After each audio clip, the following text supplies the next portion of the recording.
I know it sounds crazy, but everything I'm about to tell you really happened. And if I don't share this with someone, I don't think I'll be able to sleep in peace anytime soon. My name is Elena. I'm 46 years old, and until a few days ago, my life was completely ordinary. I work as a secretary at a clinic, live alone, and my biggest thrills usually involve new plants or recipes that flop. But that Saturday, everything changed. I was home, watching one of those old variety shows, when the phone rang. It was an unknown number. I thought about ignoring it, but something made me answer. And when I heard the voice on the other end, my heart stopped cold. "Elena? Is that you?" The voice was raspy, slow, but unmistakable. It was my grandmother, Josephine. Or someone who sounded exactly like her. The problem was, Josephine disappeared when I was just a child. She went out to run errands and never came back. The police investigated. My mother fell into depression, and for years her disappearance was a gaping hole in our family. "Who is this?" I asked, barely able to breathe. "It's me, sweetheart. I need you to come see me. I'm in a hospital. But come alone. And tell no one." The call dropped, before I could say anything. I stood there, holding the phone, wondering if I was dreaming, being scammed, or about to walk into something much bigger than me. Without telling a soul, I grabbed my things and went to the hospital she mentioned. It was an old building, kind of tucked away, the kind that looks like it stopped in time. When I arrived, a nurse was already waiting. She didn't ask my name, just said, "Right this way, please." She led me to the top floor. We didn't speak at all. The elevator creaked the entire way, and the hallway lights flickered like something out of an old suspense movie. In front of the room, the nurse handed me a black case, old, with a metal latch. It wasn't big or heavy, but something about it made me uncomfortable. "The patient asked that you take this. Only you," she said, then disappeared down the hall. I took a deep breath and stepped inside. Josephine was sitting in a chair. Much older, of course, weathered skin, fragile hands, white hair. But her eyes, they were just as I remembered. Bright, intense, like they carried the weight of centuries. "You came," she said, smiling with what looked like relief. I could barely speak. My throat tightened. Where have you been all this time?" She nodded toward the case. "You brought it." I nodded, still trying to make sense of what was happening. "What's in here?" I asked. She didn't answer right away. Instead, she looked deep into my eyes, like she was trying to read my soul. "That case, it's the reason for everything. Why I disappeared. Why I stayed silent all these years. And now, it has to be yours. But what's inside? What matters now is that you'll have to make a choice. Keep it, or destroy it. But be quick. They know it's with you. And they will come." "They who?" She started coughing hard. Her whole body shook. I rushed to her, took her hand, and for a moment she squeezed mine with surprising strength. "Elena, don't trust anyone. Not even your memory of what's right and wrong. This case will test you," she said, her eyes brimming with tears. "But why?" I whispered. "Why didn't you ever come back? Why vanish like that?" She smiled, but it was a sad smile. Because opening that case changes everything. And then she started struggling to breathe. I called for a nurse, but no one came. I shouted, ran to the door, and when I turned back, Josephine was unconscious. I sat beside her, still clutching the case, and in that moment, I knew my life would never be the same. I sat there for what felt like forever, watching my grandmother's chest rise and fall unevenly. Doctors came in shortly after and took her for tests, asking me to wait in the hallway. I still held the briefcase, unsure if I should open it, hide it, or lock it away forever. I sat on a cold bench and placed the case on my lap.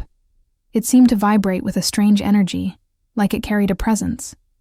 I know that sounds absurd, but at that point, nothing felt normal anymore. A nurse came over and told me my grandmother had been sedated, that she was stable, but likely wouldn't wake up that day. She looked sad, almost like she knew that visit had been a farewell.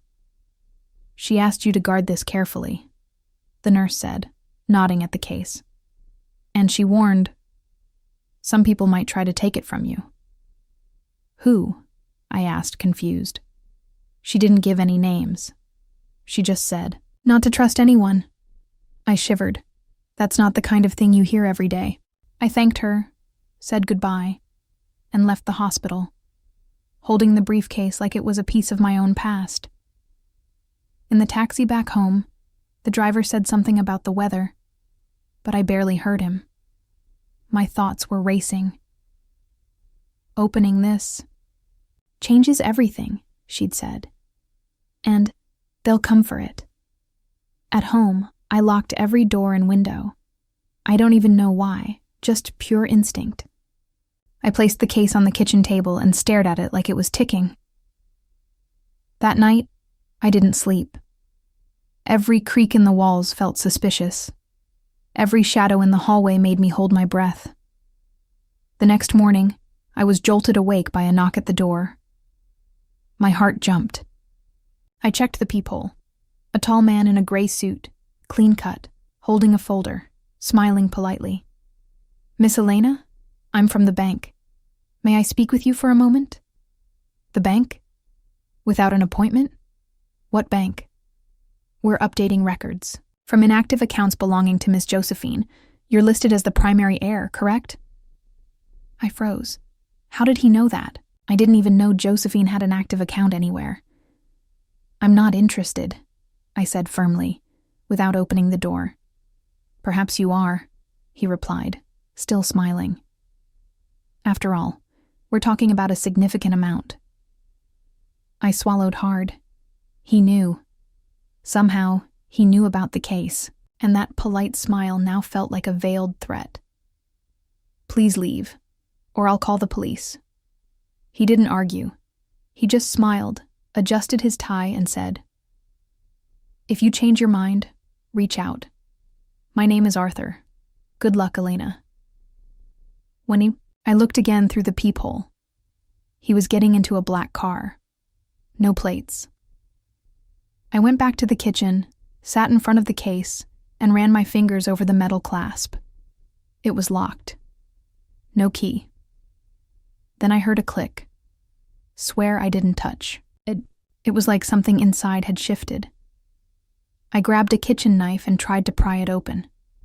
Nothing. Used pliers. Still nothing.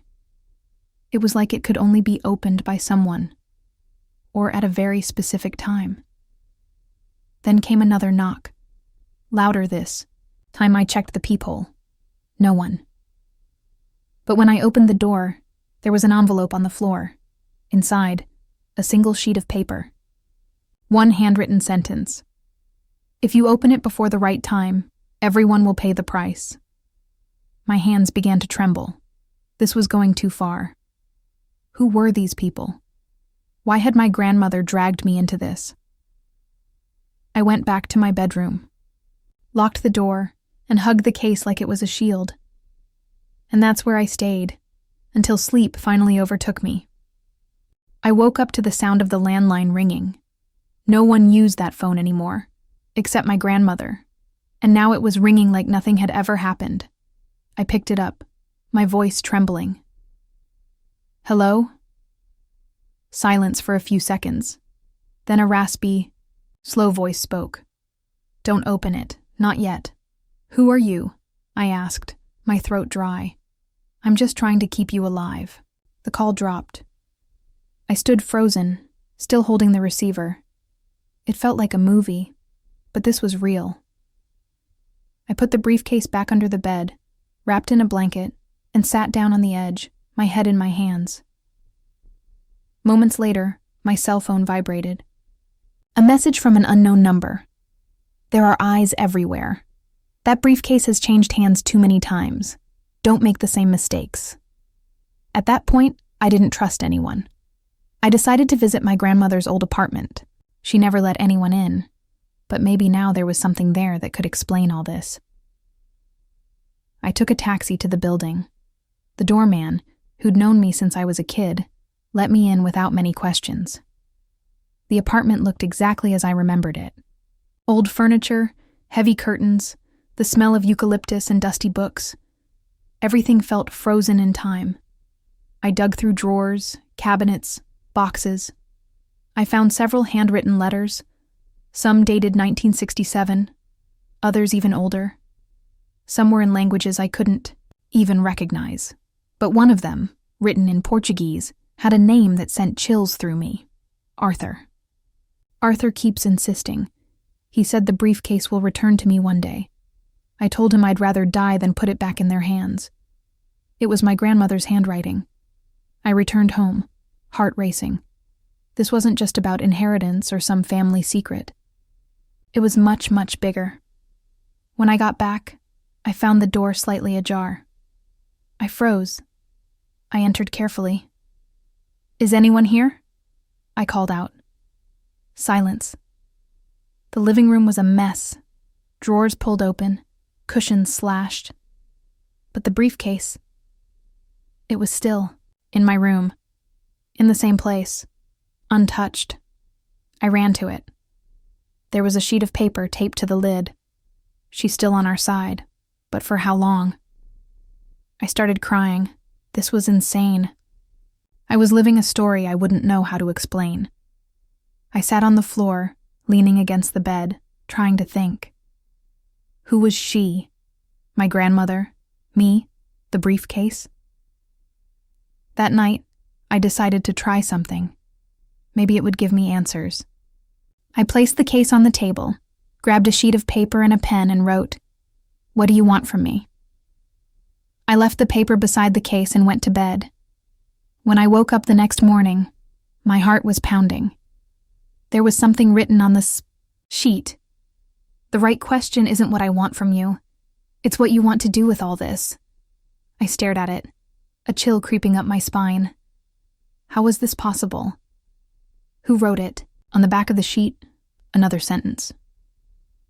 When the time is right, you'll know.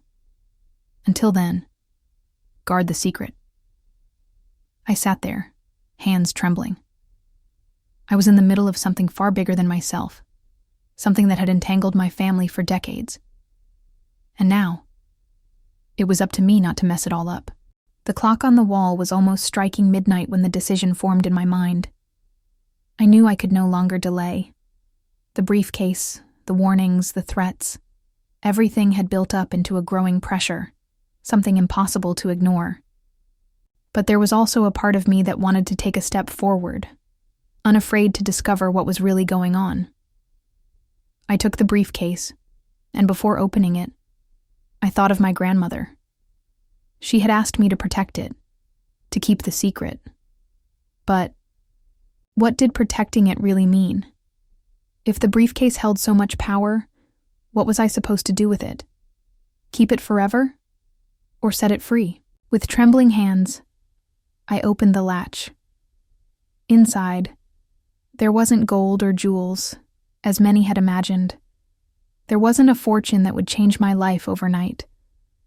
What was inside was a letter, in my grandmother's handwriting. The power is not in wealth, but in the choices we make. The secret, my dear, is that not everything that seems valuable is. The greatest treasure is the wisdom to know when to open doors and when to close them. And most importantly, you have the right to decide what to do with it. Tears rolled down my face as I read. My grandmother's message was clear. The value of the briefcase wasn't in what it contained, but in what it represented. The power of choice. The responsibility to make difficult decisions. The love and trust of a grandmother who knew that life isn't always about what we have, but about what we choose to do with what we are given.